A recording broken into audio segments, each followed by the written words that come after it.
రామ్ కుమార్ గారు ఆపితే నేను మాట్లాడతానండి. మీరు పెట్టాలంటే కూడా మీరు రావడానికి సిద్ధమే. సరే సరే ఓకే. రామ్ కుమార్ గారు ఒక్క నిమిషం, మీలోనే ఉన్నది. రామ్ కుమార్ గారు ఒక్క నిమిషం మాట్లాడండి. సురేష్ గారు చెప్తూ ముద్రగడ్డ గారి మీద జరిగిందంటే ప్రూవ్లు అలా వచ్చి ఉండొచ్చు. ముద్రగడ్డ గారి కుటుంబం మీద ఆ రోజున టీడీపీ గవర్నమెంట్ చేసింది దుర్మార్గం, అన్యాయం. వాళ్ళ అబ్బాయిని గుడ్లోకి తీసుకోవడం వాస్తవం.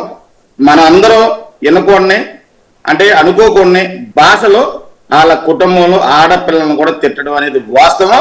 దానివల్ల 2024ని 2014లో టీడీపీ గవర్నమెంట్ ఓటమి చవిచూద్దగల కారణం కూడా 2014లో ఆలు ఓటమి ఆలు గెలిస్తే 2019 అండి.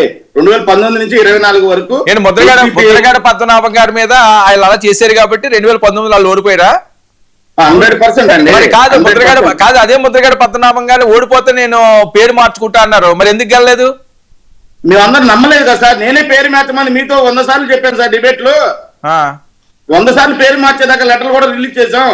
ఆయన మీద నమ్మకం పోయాక మేమేం చేస్తాం సార్? ఇప్పుడు మేము మార్చమని ముద్రగడ గారిని అడగలా. మేము నేను మార్చుకుంటానని ఆయన ప్రెస్ మీట్ పెట్టి చెప్పి ఒక సామాజిక వర్గం నుంచి ప్రతినిధిగా ఆయన ఉద్యమం చేసినప్పుడు 10 లక్షల మంది స్వచ్ఛందంగా వెళ్ళాం సార్ మేమందరం తుని. తర్వాత అదే సామాజిక వర్గం మీద చంద్రబాబు నాయుడు గారితో పొత్తు కలిపారను పవన్ కళ్యాణ్ గారు ఇంకోటను పవన్ కళ్యాణ్ మీద ఇష్టం దక్కడం, పవన్ కళ్యాణ్ గారిని పిఠాపురంలో ఓడించారనడం, ఇవన్నీ పరిణామాలను బట్టి మేము ముద్రగడ్డ గారికి దూరం అయ్యాం. అంతేగాని ముద్రగడ్డ గారి పరిస్థితి ఏంటి? ఇప్పుడు ముద్రగడ్డ గారి పరిస్థితి ఏంటి? మళ్ళీ యాక్టివ్ అవుతున్నారట, నిజమా సార్? నేనైతే కూటమి ఉన్నాం కాబట్టి ముద్రగడ్డ గారు యాక్టివ్ అవ్వచ్చు, ఇబ్బంది లేదు. ఎవరు రాజకీయాలు వాళ్ళు చేసుకుంటాం. కులం అంతా ఒకే పక్కన ఉండాలనే రూల్స్ ఏం లేవు. సరే పవన్ కళ్యాణ్ గారు నమ్మాం, పవన్ కళ్యాణ్ గారు చేసాం మొన్న 24లో. సరే సరే జగన్మోహన్ రెడ్డి గారు 2026లో కొత్త ప్లాన్ తో దిగుతున్నారట. మీ మీద ఏమైనా వ్యతిరేకం ఉందా కూటమి మీద?